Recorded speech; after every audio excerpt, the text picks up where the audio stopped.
The first day of school has arrived for kids across the area. The transition from carefree summer days to a structured school year, it can trigger stress in some kids. Yeah, but there are some strategies that can help parents ease the back-to-school anxiety. Tara Brock is a home-based crisis intervention coordinator for Rockland Behavioral Health Response Team.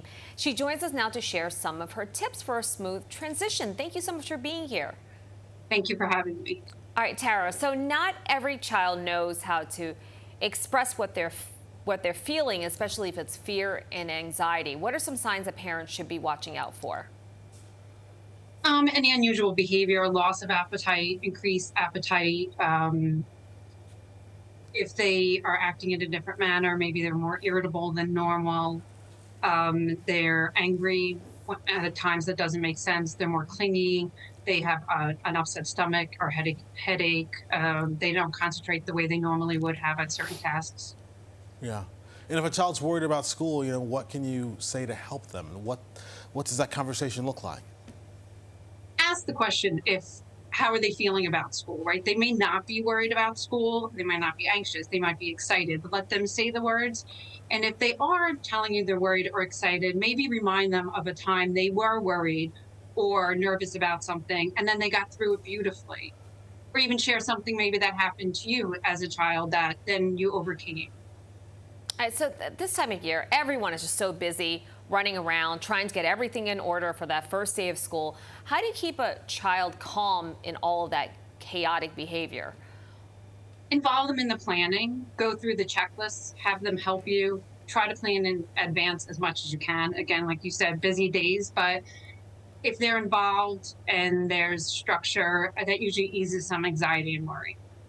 Let me ask you a personal question here, because my daughter's getting set to go back to school, and she has this and some schools do this, they have summer homework, right?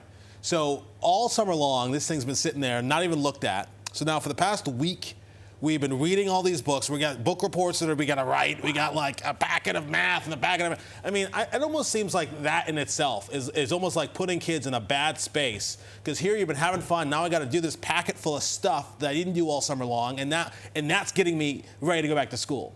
I mean, I don't know. What's your take on that? Well, my kids are younger, so they haven't had that happen yet. But I mean, they have some things to lead up to going into school. But I guess ideally, although it seems like a bummer at the end of a school year to start slowly having them do the packet, right? Maybe it's every 2 weeks in the summer they do something, or a small part of the packet once a week, so it's not overwhelming as they're re-entering school. So shame on us, basically. All right. Thank you. Got it. You'll know better for next summer, Corey, the parent. All right. Now, you also say that it can help to set goals for the school year that won't give them more anxiety. What's your take on all of that?